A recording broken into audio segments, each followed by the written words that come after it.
కరీంనగర్ ఉమ్మడి జిల్లా వ్యాప్తంగా భూమి కంపించడంతో ప్రజలందరూ భయాందోళనకు గురయ్యారు.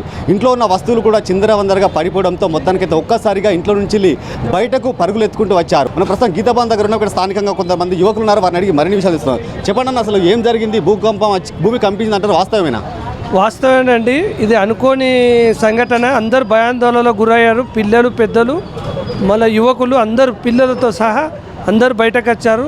మొత్తం ఏమనుకున్నారంటే భూమి మొత్తానికి ఏదో కింద పడిపోయినాయి. అందరూ హడావిడిగా మొత్తము లేడీస్ కూడా భయాందోళన చెంది బాగా బాధపడ్డారు. మళ్ళీ ఏమొస్తాను భయాందోళనతో అందరు పబ్లిక్ ఈ రాత్రి నిద్రపోతారో లేదా అని అందరం ఆలోచన కొద్దీ ఉంటున్నాం. ప్రజలు బాగా భయాందోళనలో ఉన్నారు.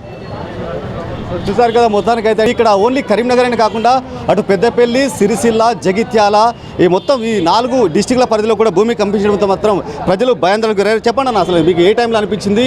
ఎలా ఉంది దాని తీవ్రత? నేను ఆఫీస్లో వర్క్ చేసుకుంటున్నామండి. చేస్తుంటే ఆల్ ఆఫ్ సడన్గా ఒక పెద్ద సౌండ్లో వచ్చింది. మాకు అనిపించింది ఏదో ఇన్సిడెంట్ జరిగింది అన్నట్టు. సో నేను ఆల్ ఆఫ్ సడన్గా ఆఫీస్లో వర్క్ చేసుకుంటున్నాను. మా ఆఫీస్ వచ్చేసి 3rd ఫ్లోర్లో ఉంది. ఆల్ ఆఫ్ సడన్గా భూమి కొంచెం ఇట్లా కదిలినట్టు అనిపించింది. అందరం కిందికి పరుగులు తీసాము. మేము వచ్చి చూసేసరికి ఏంటంటే రోడ్ల మీద అందరూ అట్లే వచ్చి ఉన్నారు. అంటే మాకేమనిపించింది అని అంటే సంథింగ్ ఏదో ఇన్సిడెంట్ జరిగిందని చెప్పేసి. కానీ సౌండ్ మాత్రం చాలా పెద్దగా వచ్చింది.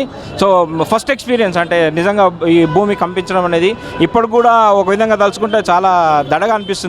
కాకపోతే ఏంటంటే లాస్ట్ 15 డేస్ నుంచి న్యూస్ వస్తుంది మనకు రామగుండం పరిసర ప్రాంతాల్లో భూకంపం వస్తాయని. సో ఇంకా ఈరోజు అది ఏంటంటే ఇంకా ముందు ఎటువంటి పరిణామాలు రాబోతున్నాయో అని చెప్పేసి భయపడాల్సినటువంటి పరిస్థితి వస్తుంది అండి.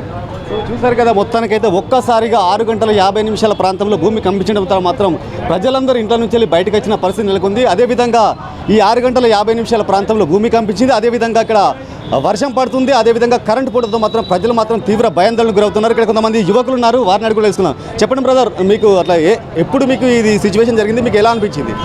ఇందాక ఒక పావుగంట క్రితం అది నేను రూమ్లో పడుకుని ఉంటేనే సడన్గా మొత్తం రూమ్ ఇంత వైబ్రేట్ అయ్యి నా బౌల్స్ అంటే నా వంట సామాగ్రి అవన్నీ ఇట్లా సౌండ్ వచ్చి ఉండే.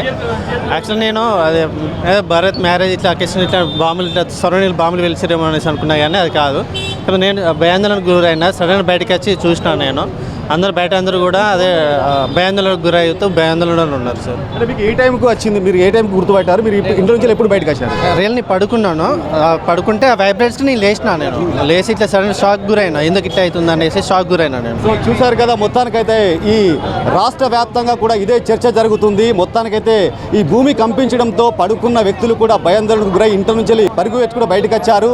మొత్తానికైతే రాష్ట్ర వ్యాప్తంగా కూడా ఇదే చర్చ జరుగుతుంది. అసలు ఇది ఏం జరుగుతుంది, ఏం జరగబోతుందని మాత్రం ప్రజలు మాత్రం భయాందోళనకు గురవుతున్న పరిస్థితి నెలకొంది. మొత్తానికైతే ఇది రాష్ట్ర వ్యాప్తంగా కూడా ఇటు ఉమ్మడి జిల్లా వ్యాప్తంగా కూడా భూమి కంపించడంతో మాత్రం మొత్తం రాష్ట్ర వ్యాప్తంగా ఒక చర్చనీయాంశంగా మారింది. ఎవరు చూసినా కూడా దీని గురించి మాట్లాడుకుంటున్న సిచ్యువేషన్ కనబడుతుంది. వీడియో జర్నలిస్ట్ సుమన్తో శ్రీనివాస్, మైత్రి ఛానల్, కరీంనగర్.